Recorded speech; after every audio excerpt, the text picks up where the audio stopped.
விவசாயிகளுக்கு செய்த துரோகம் சாதாரண துரோகம் கிடையாதுயா, சாதாரண துரோகம் கிடையாது. நாம் எல்லாம் விவசாய குடும்பத்தில் தான் வந்தோம். ஆனால் திமுகவுக்கும் விவசாயத்துக்கும் ஏதாவது சம்பந்தம் இருக்கா? ஸ்டாலின் அவர்களுக்கும் விவசாயத்துக்கு சம்பந்தம் இருக்கா? ஒன்றும் தெரியாது. சும்மா ஷோ காமிச்சுக்கிட்டு உள்ள நடப்பார், கரும்பு தோட்டத்தில் ஷூ போட்டு நடப்பார். அது வேற. இதெல்லாம் டிராமா நடக்குது.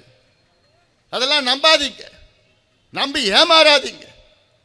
இன்னைக்கு விவசாயிகள் ஒரு பாவப்பட்ட பிறவிகளாக வாழ்ந்து கொண்டிருக்கின்றார்கள் தமிழ்நாட்டில். என் கடவுள் விவசாயிகள். எனக்கு பெற்றோர்கள் பிறகு எனக்கு கடவுள் சோறு போடுற கடவுள் யாரு? விவசாயிகள் என் கடவுளாக நான் பார்க்கின்றேன். அவர்கள் நமக்கு உணவளித்துக் கொண்டிருக்கின்றார்கள். நமக்கு என்று சொன்னால் கோடிக்கணக்கான மக்களுக்கு தன்னலமற்ற உழைப்பால் உணவு கொடுத்துக் கொண்டிருக்கின்றார்கள். அவர்களை நாம் முன்னேற்றுவது நம் கடமை. அது ஆனால் திமுக அப்படி நினைக்குதா? இங்க இருக்கிறார் ஐபி, ஒரு அமைச்சர் ஐபி, ஊரக வளர்ச்சித்துறை தானே அவர் துறை. அந்த துறையில் 100 நாள் வேலை வாய்ப்பு திட்டம். இந்த பொய்யும் சொன்னாங்கம்மா ஸ்டாலின் அவர்கள். தேர்தலுக்கு முன்பு ஒரு பொய்யை சொன்னார். இன்னொரு பொய் என்ன? நாங்கள் ஆட்சிக்கு வந்தால் 100 நாள் வேலை வாய்ப்பு திட்டத்தை 150 நாளாக உயர்த்துவோம். கிழிச்ச கிழிச்ச. இவங்க ஆட்சிக்கு வரப்போ 100 நாள் வேலை வாய்ப்பு திட்டத்தில் 85 லட்சம் பேர் பதிவு பண்ணாங்க. அதில் 75 லட்சம் பேர் பயன்பெற்றார்கள். இன்னைக்கு இந்த நிதி ஆண்டில் 45 லட்சம் பேருக்கு தான் வேலை. எத்தனை நாள் தெரியுமா வேலை கிடைச்சிருக்கு இன்னைக்கு வரைக்கும்? 150 நாள்னு சொன்னாங்கல்ல, 100 நாள் 150 நாள் கொடுப்போம். எத்தனை நாள் தெரியுமா கொடுத்துருக்காங்க இன்னைக்கு? 45 லட்சம் பேருக்கு 10 நாள். படுபாவிங்க, வெறும் 10 நாள் தான். சரிதானே நான் சொல்றது? இன்னொரு இந்த நிதி ஆண்டுக்கு இன்னொரு கிட்டத்தட்ட ஒரு 6 மாதம் இருக்கு, 5 மாதம் இருக்கு நிதி ஆண்டு முடிகிறதுக்கு. அதில் இன்னொரு 10 நாள் 20 நாள் கொடுப்பாங்க. ஆனால் சொன்னது என்ன? 150 நாட்களுக்கு உங்களுக்கு வேலை தருகின்றோம் என்று சொன்ன முதலமைச்சர் ஸ்டாலின் அவர்களே, இதற்கு பதில் சொல்லுங்கள். இன்னைக்கு வரைக்கும் தமிழ்நாட்டில் வெறும் 10 நாள் தான் வேலையே கொடுத்துருக்கீங்க 45 லட்சம் பேருக்கு. அப்ப என்னையா பொய்? எதுக்கியா நீங்க பொய் சொல்ற? எதுக்கியா வாக்குறுதி கொடுக்கிற? அதற்கு அமைச்சர் யாரு? ஐபி. வாயில தான் வருது. இன்னொருத்தர் இருக்கார் சிபி சக்கரபாணி, உணவுத்துறை அமைச்சர். அவரு முதலமைச்சருக்கு பாராட்டு விழா நடத்துறாராம். ஓஹோ சூப்பர் முதலமைச்சர் சொல்லிட்டு. என்ன பாராட்டு விழா கேட்டா, முதலமைச்சர் நெல்லு 100 கிலோ நெல்லுக்கு ஒரு குவிண்டாலுக்கு 2500 ரூபாய் கொடுத்துட்டார் முதலமைச்சர். ஒரு பாராட்டு விழா. வேளாண் துறை அமைச்சர் எம்ஆர்கே அவர் ஒரு வருஷத்தில் கைத்தட்டுறார் முதலமைச்சர். ஓ ஐயா பாராட்டு ஐயா, பாராட்டு ஐயா, 2500 ரூபாய் நீங்க விவசாயிகளுக்கு நெல்லுக்கு நீங்க கொடுத்துட்டீங்க ஐயா. பாராட்டிட்டு இருக்காங்க 2 பேரும். என்னையா பாராட்டுறீங்க? யாரா பாராட்டுறீங்க? எதுக்கு பாராட்டுறீங்க? உங்களோட பங்களிப்பு என்ன? இவங்க வாக்குறுதி கொடுத்தது 5 ஆண்டுகளுக்கு முன்பு.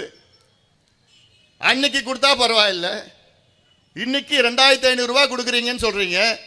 அந்த 2500 ரூபாயில நெல், அந்த 100 கிலோ நெல் உற்பத்தி செய்யறதுக்கு 2450 ரூபாய் ஆகுது. 50 ரூபா வச்சுட்டு விவசாயம் என்ன பண்ண முடியும்? அது ஒரு பக்கம். ஆனால் யாருக்காக நீங்க நெல் வாங்குறீங்க? மத்திய அரசு சார்பில் நீங்க வாங்குறீங்க. இந்த 2500 ரூபாயில நெல் ஒரு குவிண்டால் 2500 ரூபாய் கொடுக்குறேன்னு சொல்றாங்களே, அதுல மத்திய அரசுடைய பங்களிப்பு 2369 ரூபாய். 2500ல மத்திய அரசு பணம் கொடுக்கிறது 2369 ரூபாய் மத்திய அரசு கொடுக்குது. தமிழ்நாடு திமுக அரசு பங்களிப்பு வெறும் 131 ரூபாய் தான். இதை நீங்கள் தெரிந்து கொள்ள வேண்டும். போன வருஷம் 130 ரூபாய் கொடுத்தாங்க. இந்த வருஷம் பெரிய மனசு பண்ணி 1 ரூபாய் ஏற்றி இருக்கிறானுங்க. 131 ரூபாய் பிச்சை போடுறானுங்க தமிழ்நாடு அரசு விவசாயிகளுக்கு ஒரு குவிண்டாலுக்கு. அது மத்திய அரசு தான் காசு கொடுக்குது. ஆனா இவங்க கை தட்டுறாங்க, பாராட்டு விழா நடத்துறாங்க. யாருக்கு? முதலமைச்சருக்கு. எதுக்கு? 131 ரூபாய். இதே ஒரிசாவில் அங்க இருக்கிற அரசு ஒரு குவிண்டாலுக்கு 800 ரூபாய் ஊக்கத்தொகை கொடுக்கிறது. ஆந்திரா அரசு 500 ரூபாய் ஊக்கத்தொகை. தமிழ்நாடு அரசு 131 ரூபாய்.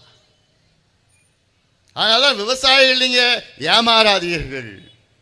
பித்தலாட்டம் 424 ஏமாத்தின் அரசு நடந்து கொண்டிருக்கிறது.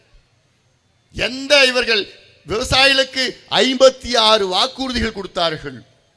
அதுல எவ்வளவு தெரியுமா நிறைவேற்றிருக்கிறாங்க? வெறும் 8 தான். 56 வாக்குறுதியில வெறும் 8 தான் நிறைவேற்றி இருக்கிறாங்க. எவ்வளோ மோசடி, எவ்வளோ மோசடி விவசாயிகளுக்கு.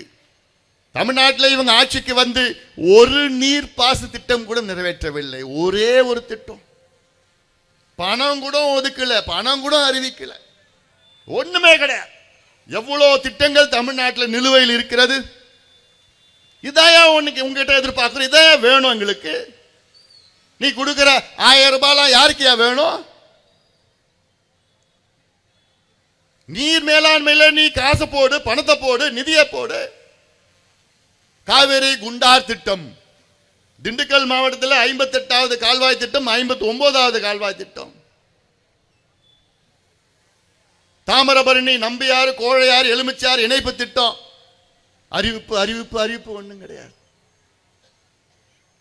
நந்தன் கால்வாய் திட்டம், எண்ணேகோல் புதூர் தும்பலி திட்டம், எண்ணேகோல் புதூர் பதாஜலா திட்டம், பரம்பிக்குளம் ஆலியார் திட்டம், நல்லார் பாம்பார் திட்டம், மேட்டூர் உபரிநீர் திட்டம், தோனி மடு திட்டம், சோழர் பாசன திட்டம், பாலார் தென்பண்ண இணைப்பு திட்டம். இப்படி எல்லாம் எவ்வளோ திட்டங்கள் நிலுவையில் இருக்கிறது. நீ ஏதாவது ஒரு பைசா இந்த திட்டத்திற்கு இந்த 4.5 ஆண்டுகள்ல போட்டையா? இல்ல. எதுக்கு அப்புறம் ஆட்சி செய்யறீங்க? என்னையா நிர்வாகம் இது? வருங்கால சந்ததியினர்கள், வரும் தலைமுறைகள் என்ன செய்ய போறாங்க? காலநிலை மாற்றம், பருவநிலை மாற்றம், இதனுடைய தாக்கம் ஆரம்பிச்சிடுச்சு. இப்போ வர பெய்கிற தண்ணி, வர மழை, இதெல்லாம் நம்ம சேமிக்கணும் இல்லையா?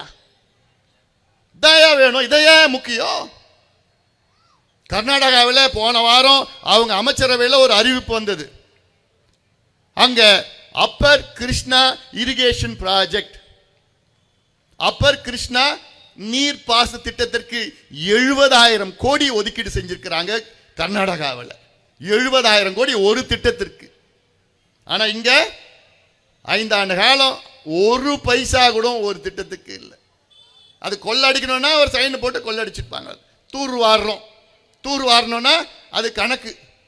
தூர் வாரத்துக்கு 10 கோடி ரூபாய், தூர் வாரணும்னா 50 லட்சம் ரூபாய் வேலை செஞ்சுட்டு 9.5 கோடி சுவாக அடிச்சுட்டு போயிடுவான். 70,000 கோடி ஒரு திட்டம், அப்பர் கிருஷ்ணா இரிகேஷன் ஸ்கீம். 6 மாவட்டம், 15 லட்சம் ஏக்கர் பாசனம். அதாயா திட்டம். அவங்க கிட்ட போய் கத்துக்குங்கய்யா. உனக்கு தெரியல, அங்க போய் கத்துக்கய்யா. இதையா வேணும். இதுலயே நிதியை போடு, காசை போடு. இதுல எவ்வளவு மோசடி.